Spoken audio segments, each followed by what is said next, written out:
kwenye yale mashindano ya Fit Chess Olympiad yaliyochezwa kupitia mtandao. Hata hivyo, wachezaji wa Kenya wanasalia kuwa wenye matumaini makubwa ya kuwa na matokeo bora katika michuano itakayoandaliwa siku za usoni. Rutuno Konyike na taarifa hiyo.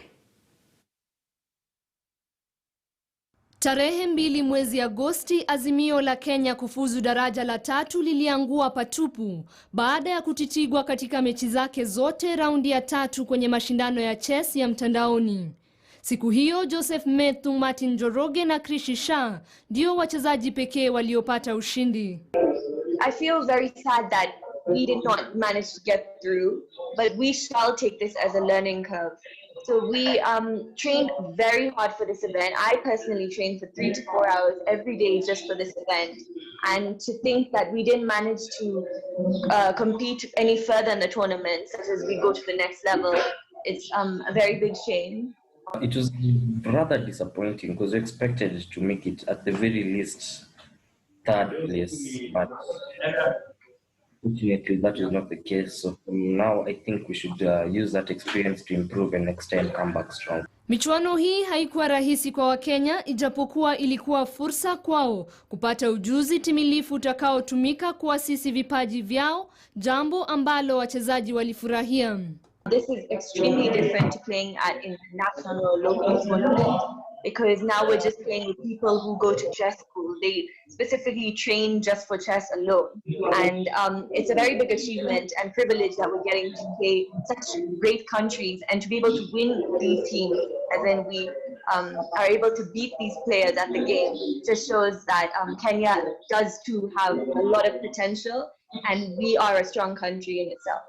Licha ya matokeo hayo, wachezaji walitambua juhudi zilizowekwa kwenye maandalizi ya mashindano ya kufana na wanatarajia kuimarika wakati ujao. I think some of them were sometimes the internet would lag and therefore our clock time would still be running, so we definitely get like a huge disadvantage with that.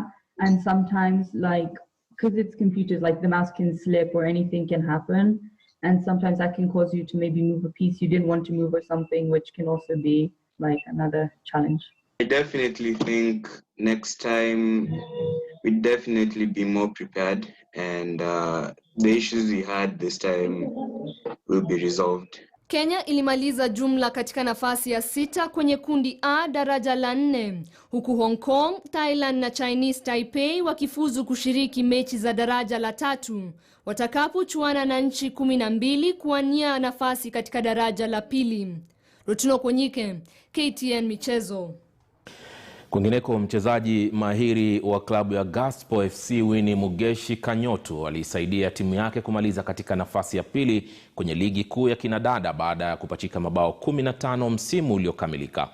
Kanyotu ana imani kuwa huenda kikosi chake cha Gaspo kitapata ushindi wa ligi kuu msimu ujao, haswa baada ya kuwasajili wachezaji wapya. Nimekuwa nilianza ngabol nikiwa 8 years. Then nikaintroduciwa Maisa nimeweza kuwa na top scorer, best player, so niko na trophies mob sana za best player since I was young.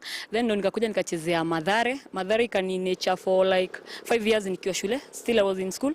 Then after hapo nikaingia Oldies Gold, sasa ndo niko Gaspo for 7 years. Target yetu ni ile na expectations zetu ni kuchukua cup obvious, na tulianza kusign players wapya, of which naona wataweza kufinya gaps zetu tulikuwa nazo, hiyo depth za kila mtu, sababu pia tulikuwa na players wengine waliweza kupata chance ya kwenda Europe, so tuka kusign players, of which ligi kirudi tu hivi I think tuko ina best tuko poa sai na ma players wazuri sai.